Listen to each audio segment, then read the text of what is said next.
Hai semuanya, apa kabar? Gimana kabar kalian? Semoga dalam keadaan yang sehat-sehat aja ya guys ya. Kali ini kita akan membahas suatu hal yang sangat-sangat menjadi misteri di Jepang. Di Tokyo, di Satagaya guys ya. Jadi aku pengen kalian tuh membayangkan ya. Saat semua orang itu bersiap merayakan pergantian tahun di dalam sebuah rumah di kawasan Satagaya, satu keluarga habis dihabisi dengan sangat keji. Tapi guys, yang bikin kasus ini tuh masuk ke jajaran misteri paling aneh di dunia bukan cuma pembunuhnya, melainkan apa yang dilakukan si pelaku setelah beraksi. Dia tuh nggak langsung kabur, dia sempet-sempetnya tuh santai, dia makan es krim. Bahkan, dia tuh sempat main internet di komputer korban sambil duduk di samping mayat mereka. Siapa orang ini? Mari kita bedah, tonton sampai akhir kasusnya sekarang guys.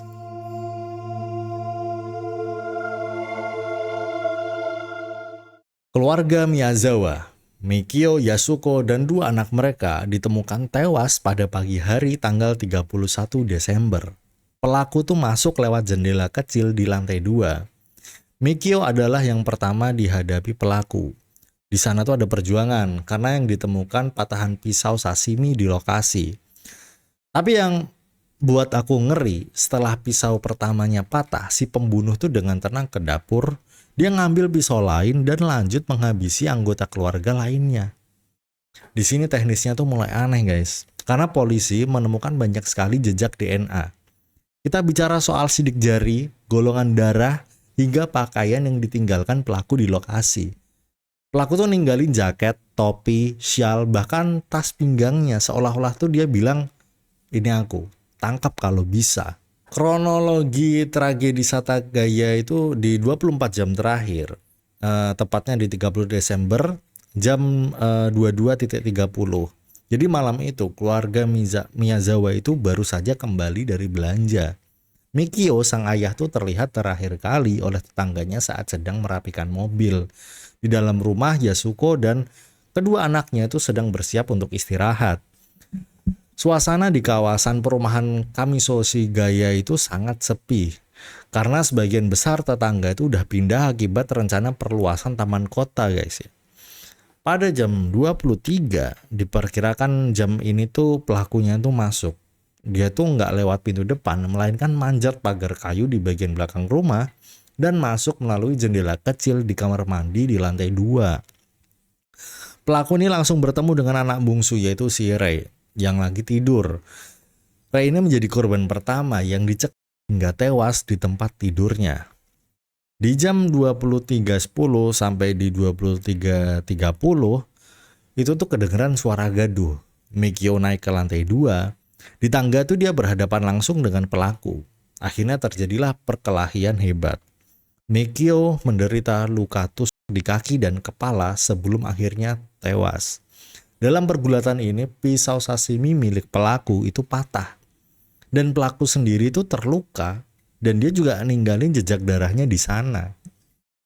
Pelaku kemudian naik lagi ke lantai paling atas atau bisa dibilang loteng lah ya, tempat Yasuko dan anak sulungnya Nina sedang tidur. Karena pisaunya patah, pelaku sempat turun ke dapur untuk mengambil pisau dapur milik keluarga itu sebelum kembali lagi ke atas untuk menghabisi Yasuko dan Nina dengan luka yang sangat fatal.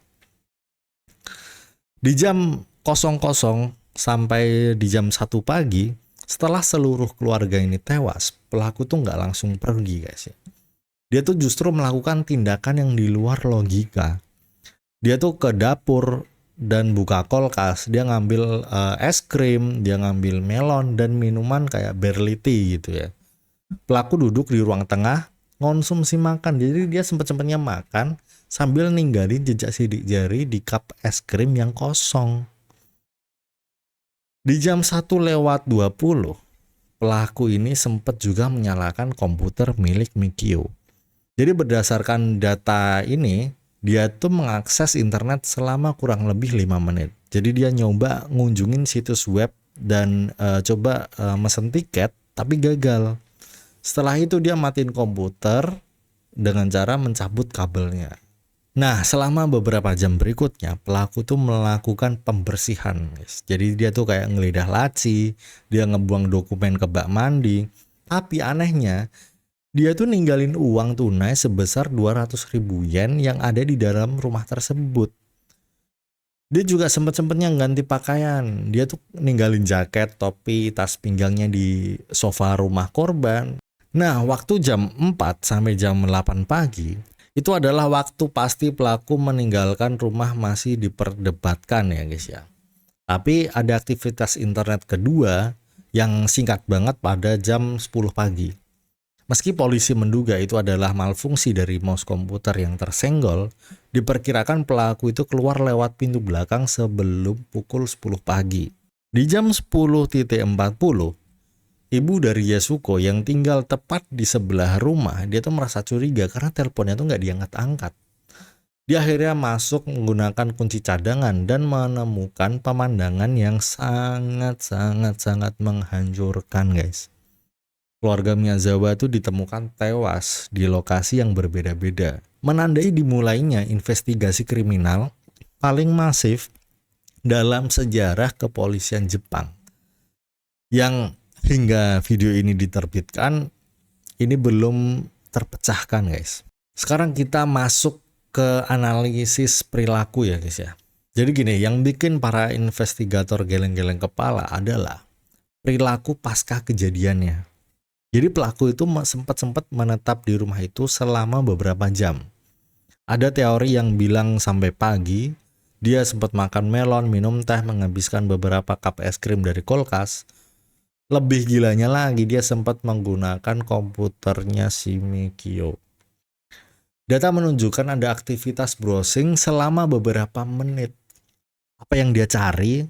Sebenarnya dia cuma mesen tiket teater aja, tiket konser aja ya. Di tengah lingkungan yang penuh darah tapi masalahnya. Jadi dia mencoba belanja online juga gitu ya. Ini nunjukin profil psikologis yang sangat dingin atau mungkin dia tuh merasa sangat nyaman gitu ya. Bisa dibilang di situ gitu. Ada lagi yang bilang teori misteri. Jadi sebutanku aja ya. Jadi kenapa belum tertangkap? Padahal DNA-nya tuh lengkap. Nah plot twist-nya itu begini guys. DNA pelaku itu menunjukkan dia tuh bukan warga negara Jepang murni. Karena ada campuran keturunan Korea atau Eropa Selatan dari garis ibunya. Pakaian yang dia tinggalkan juga produk massal yang bisa dibilang sulit lah dilacak pembelinya siapa. Dari kasus ini tuh banyak teori bermunculan. Ada yang bilang dia adalah orang luar yang sedang berkunjung. Ada juga yang bilang dia tuh punya dendam pribadi dengan Mikio terkait masalah tanah di sekitar rumah itu yang memang mau digusur untuk perluasan taman. Tapi sampai detik ini meski ada hadiah miliaran rupiah bagi informan, kursi di meja makan Satagaya itu tetap kosong tanpa jawaban. Tragis banget, ini orang memang psikopat ya guys ya. Bagian yang paling membingungkan dari kasus ini itu bukan hanya kekejamannya saja guys ya, melainkan kontradiksi antara gunung informasi yang dimiliki polisi dengan kebuntuan total dalam menangkap pelakunya. Nah, ini analisis mendalam tentang teori dan kendala yang menyelimuti misteri Satagaya ya guys ya. Nah, kendalanya tuh gini, biasanya polisi tuh kesulitan karena kurangnya bukti. Karena di Satagaya buktinya itu justru terlalu banyak namun nggak ada yang cocok.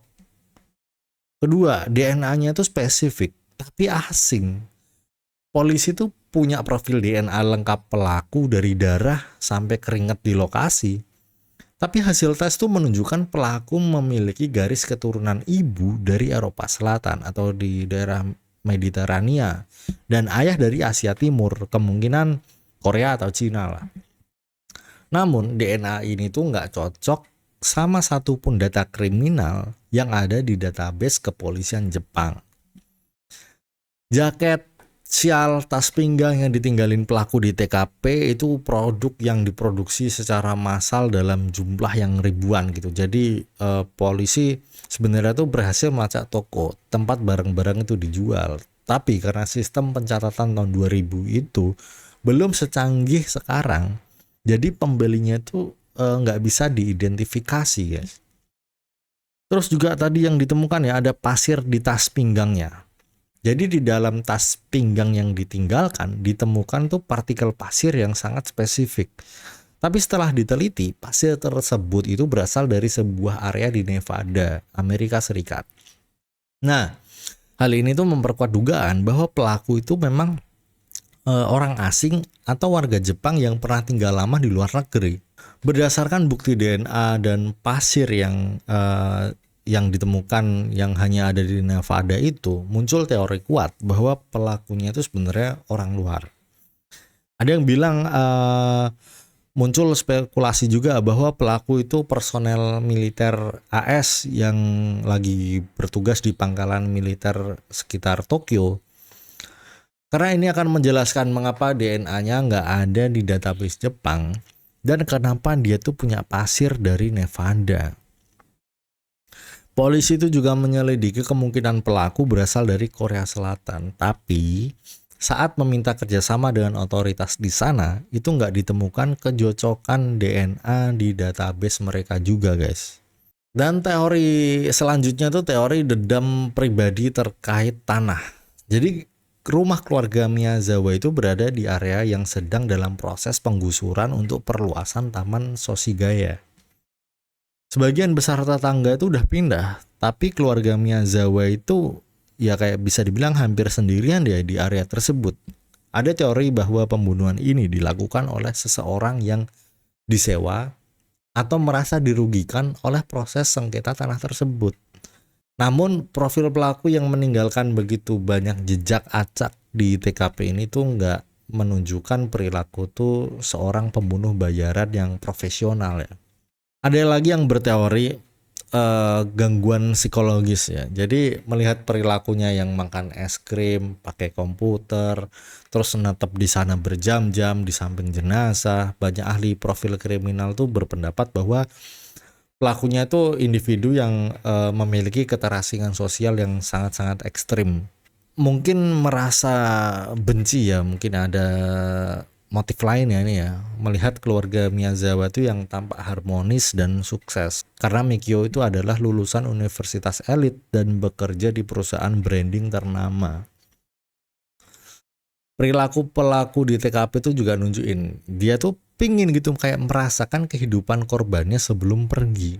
Nah guys, ini tuh ada kendala yuridis dan waktu ya. Jadi di Jepang, kasus pembunuhan itu dulunya punya masa kadaluarsanya itu 15 tahun. Tapi karena kemarahan publik atas kasus Hatagaya ini, pemerintah Jepang akhirnya menghapuskan undang-undang masa kadaluarsa untuk pembunuh tingkat pertama pada tahun 2010. Meskipun polisi itu sebenarnya tuh punya DNA-nya, tapi waktu itu teknis forensik itu masih dalam tahap perkembangan ya. Ibu mertua Mikio yang pertama kali menemukan jenazah itu sempat menyentuh beberapa barang sebelum polisi datang, yang kemungkinan mengaburkan sedikit detail mikro di lokasi.